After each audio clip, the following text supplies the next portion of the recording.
बिस्मिल्लाहिर्रहमानिर्रहीम। कुरान करीम में अल्लाह तबारक व तआला इरशाद फरमाता है कि हर नफ्स को मौत का मज़ा चखना है।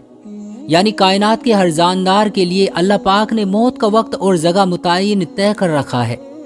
इससे किसी को छुटकारा ना मिलेगा और ना ही कोई इससे भाग सकता है।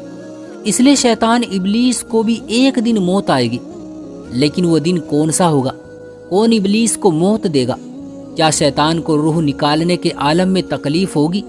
शैतान की कब्र कहाँ बनाई जाएगी? शैतान कितने अरसे तक मौत की नींद सोया रहेगा? अजीज दोस्तों, आज हम इन्हीं अहम सवालात के जवाब कुरान और हदीस की रोशनी में बयान करेंगे। जब शैतान मरदूद को अल्लाह तबारक व तआला ने जन्नत से निकाल दिया तो इसने अल्लाह तबारक व तआला से क़यामत तक के लिए मोहलत मांगी कि क़यामत से पहले मुझे मौत ना आए। लेकिन अल्लाह पाक ने इसे एक मुकर्ररा वक्त तक यानी एक खास वक्त तक मोहलत दी, जिसे कुरान करीम की सूरतुल हिज्र में यूं बयान फरमाया गया है। उसने कहा, ए परवरदिगार, लोगों के जिंदा किए जाने तक मुझे मोहलत दे। अल्लाह तबारक व तआला ने इरशाद फरमाया, तुझे मोहलत दी जाती है वक्त मालूम तक के लिए। दोस्तों, वक्त मालूम को मुफस्सिरीन ने उस वक्त तक के लिए रखा है जब हज़रत इसराफील अलैहिस्सलाम पहली दफ़ा सुर फूकेंगे। क़यामत की निशानियां जब पूरी हो जाएगी तो मोमिनों की बगलों के नीचे से एक खुशबूदार हवा गुजरेगी, जिससे तमाम ईमान वाले वफात पा जाएंगे।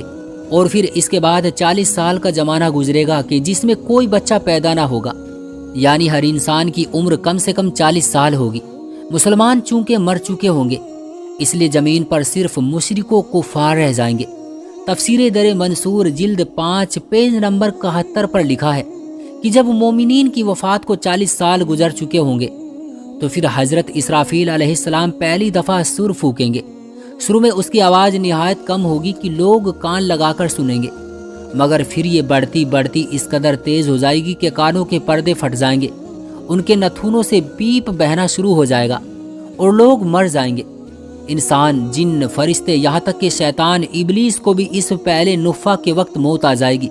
इसके 40 साल बाद हज़रत इसराफील अलैहिस्सलाम दूसरी मर्तबा सुर फूकेंगे तो फिर तमाम मुर्दे जिंदा हो जाएंगे और क़यामत कायम हो जाएगी और मीज़ान तराजू लगेगा। यानी पहले नुफ़खे के वक्त इब्लीस को मौत आएगी और पहले नुफ़खे और दूसरे नुफ़खे के दरमियान 40 साल का अरसा होगा, और ये कि इब्लीस 40 साल तक मुर्दा हालत में रहेगा। दोस्तों, आइए अब इस बात पर रोशनी डालते हैं कि इब्लीस को मौत किस तरह आएगी और वो ये 40 साल मुर्दा हालत में कहाँ गुजारेगा। इस सिलसिले में हज़रत काब बिन अहबार मशहूर रिवायत पेश की जाती है कि हज़रत काब बिन अहबार इरशाद फरमाते हैं कि जब अव्वल बशर यानी हज़रत आदम अलैहिस्सलाम की वफ़ात का वक्त आया तो परेशान हो गए और अल्लाह तबारक व तआला से अर्ज़ गुजार हुए, ए अल्लाह, मेरी मौत से मेरा अली दुश्मन यानी इब्लीस खुश होगा, क्योंकि मैं मरने वाला हूँ और वो क़यामत तक के लिए ज़िंदा रहेगा।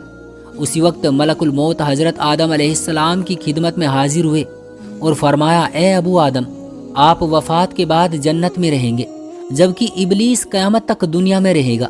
और फिर क़यामत से 40 साल पहले इसको ऐसी मौत आएगी कि वो पूरी दुनिया के इंसानों की मौतों के बराबर की तकलीफ़ बर्दाश्त करेगा और फिर जहन्नम ही उसका ठिकाना होगा। हज़रत काब मजीद इरशाद फरमाते हैं कि हज़रत आदम अलैहिस्सलाम ने मलकुल मौत से फरमाया कि मुझे इब्लीस की मौत का मंजर बयान करो। मलकुल मौत अलैहिस्सलाम ने इब्लीस की मौत का हाल बयान करना शुरू किया तो वो इतनी दर्दनाक मौत थी कि हज़रत आदम अलैहिस्सलाम अपने आंसुओं पर काबू न रख सके। लोग हज़रत काब बिन अहबार से अर्ज़ करने लगे, हमें भी इब्लीस की मौत का कुछ मंजर बयान करें।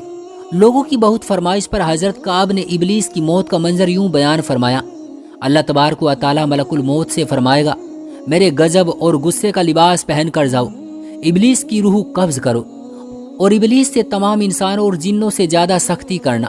जब मलकुल मौत अलैहिस्सलाम गजब व गुस्से से बरतर मौत के फरिश्तों के साथ इब्लीस की रूह को कब्ज़ करने आएंगे तो जो भी आसमान और ज़मीन में मौजूद होगा वो उन फरिश्तों की हैबत देखते ही फ़ौरन ही मर जाएगा। जब मलकुल मौत अलैहिस्सलाम इब्लीस के पास पहुँचेंगे तो वो दहाड़े मार मार कर रोएगा। फिर शैतान को मौत की तकलीफ़ दी जाएगी जो कि सारी मखलूक की तकलीफ़ से भी ज़्यादा होगी।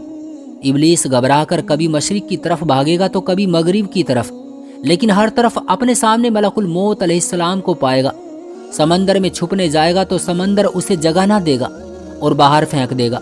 आसमान की तरफ भागेगा तो वहाँ मुकर्रर फरिश्ते उसको आग के कोड़े मारेंगे। फिर हजरत आदम अलैहिस्सलाम की कब्र के पास खड़ा होकर कहेगा, ए आदम, तुम्हारी वजह से मैं मलऊनो मरदूद बना, काश के तुम पैदा ही ना हुए होते। फिर मलकुल मौत अलैहिस्सलाम से पूछेगा, तुम कितनी सख्ती और तकलीफ के साथ मेरी जान निकालोगे? मलकुल मौत अलैहिस्सलाम फरमाएंगे, जितने लोग जहन्नुम में हैं इन सब की मौत से कहीं ज़्यादा तकलीफ और सख्ती के साथ। ये सुनकर शैतान तड़पने लगेगा और चीखता चिल्लाता इधर उधर भागने लगेगा और ज़मीन पर उसी जगह पहुंच जाएगा जहां उसने जन्नत से निकलने के बाद पहला कदम रखा था।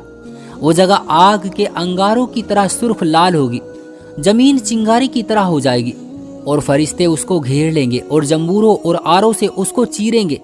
जब तक अल्लाह तबारक व तआला चाहेगा उस वक्त तक हालत नज़ा और मौत के गुस्से का शिकार रहेगा और वहाँ जहन्नुम संगासियाँ लगी हुई होंगी। इन संगासियों से तड़पा तड़पा कर उसकी जान निकाली जाएगी। जन्नत में हजरत आदम और अम्मा हवा से कहा जाएगा, जरा अपने दुश्मन को देखो किस तरह जिल्लत के साथ मर रहा है। वो देख कर कहेंगे, या अल्लाह, तूने हम पर अपनी नेमत मुकम्मल फरमा दी।